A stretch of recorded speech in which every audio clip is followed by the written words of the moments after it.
Hey guys, welcome to another story. दहेज प्रथा पर कहानी। एक सुंदर सी कन्या अनामिका कॉलेज में अपना ग्रेजुएशन पूरा करती है। तभी उसकी मुलाकात एक लड़के राहुल से होती है। राहुल भी बहुत स्मार्ट और माता पिता का आज्ञाकारी बेटा है।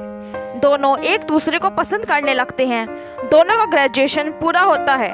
राहुल अपने शहर में जॉब करने लगता है और लड़की भी एक अच्छी जॉब कर रही है। दोनों ने निर्णय लिया कि अब माता पिता से शादी की बात करने का वक्त आ गया है। लेकिन परेशानी यह है कि दोनों की कास्ट अलग अलग है। अनामिका ब्राह्मण है और राहुल राजपूत। राहुल के समाज में दहेज बहुत जरूरी है, जो कि नकद में होता है। उसके अलावा कई तरह के गिफ्ट्स और गहने की भी मांग की जाती है। राहुल ने अनामिका को यह स्थिति स्पष्ट की और कहा, घर वालों को मनाओ, अगर तुम सभी मांगे पूरी करवाती हो तो मेरे माता पिता तुम्हें पलकों पर बैठाएंगे। अनामिका ने अपने माता पिता से यह बात कही। अनामिका के माता पिता को यह बात पसंद नहीं थी, पर अनामिका की जिद थी कि अगर मुझे दहेज दोगे तो मेरी इज्जत बढ़ेगी। अनामिका के माता पिता सक्षम भी थे, बिना मांगे भी अनामिका को बहुत कुछ दे सकते थे, पर उन्हें इस तरह दहेज की मांग करने वाले लोग पसंद नहीं आ रहे थे। लेकिन माता पिता अनामिका की खुशी चाहते थे। उन्हें यह डर था कि कहीं उनकी बेटी ये ना सोचे कि ये अपनी बेटी को कुछ देना नहीं चाहती, इसलिए उन्होंने सभी शर्तें मानी। शादी में राहुल को कार, फ्लैट, फर्नीचर के साथ 50 लाख नकद दिए गए। साथ ही अनामिका को गहने भी दिए गए और सभी रिश्तेदारों को गिफ्ट्स और कपड़े भी दिए। शादी बहुत धूमधाम से की गई, कोई कमी नहीं छोड़ी गई। अनामिका को मन ही मन यह गुमान था कि कास्ट अलग होने के बावजूद माता पिता ने उसकी शादी ससुराल के हिसाब से की।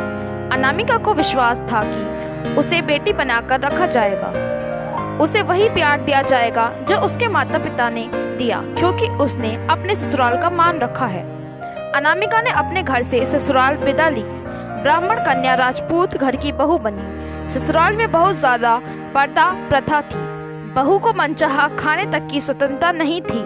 कितनी भी भूख क्यों ना हो, घर की बहू सबके खाने के बाद ही खाएगी। यहाँ तक कि उसे घर के पुरुषों के सामने बैठने तक की इजाजत नहीं थी। अनामिका ने इस बात पर एतराज दिखाया, पर उसकी बात किसी ने ना सुनी। राहुल ने भी यह बोलकर मुंह फेर लिया कि यह तो परंपरा है।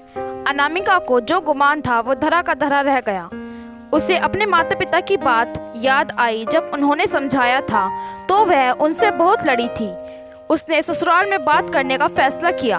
अनामिका ने अपने सास ससुर और पति से बात की, लेकिन उन्होंने नहीं सुनी और उसे बहुत बेरहमी से पीटा गया।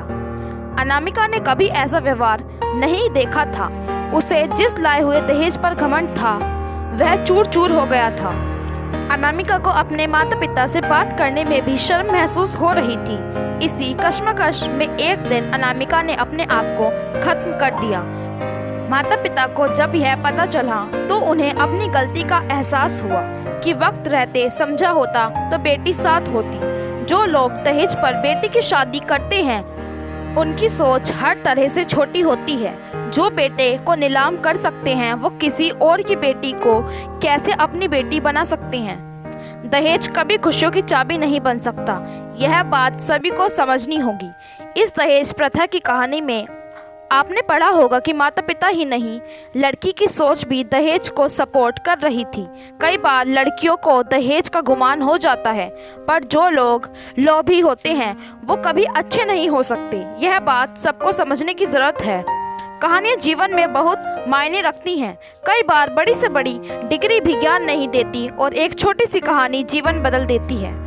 Thanks for watching guys. Do like, share and subscribe, and also press the bell icon to get the notification of more such videos.